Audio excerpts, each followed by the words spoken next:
يقول يا شيخ هل يجوز شرب الماء والمؤذن يؤذن لصلاة الفجر؟ لم ينتهي بعدنا الأذان. الله سبحانه وتعالى يقول وكلوا واشربوا حتى يتبين لكم الخيط الأبيض من الخيط الأسود من الفجر ثم أتموا الصيام إلى الليل. فالأصل أن الإنسان منذ أن يسمع الأذان أن يتوقف عن الشراب.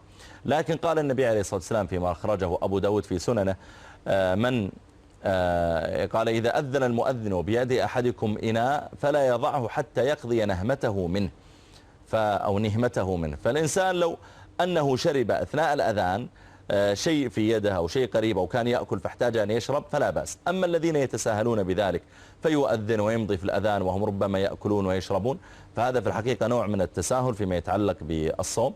لا أستطيع أن أقول أن صومهم باطل، وذلك لأن بعض المؤذنين يعني ربما يؤذن قبل دخول الوقت الحقيقي بدقيقة أو نحوها، فهو أحيانا لم يدخل الوقت الحقيقي، فلا أستطيع أن أجزم أن صومه باطل.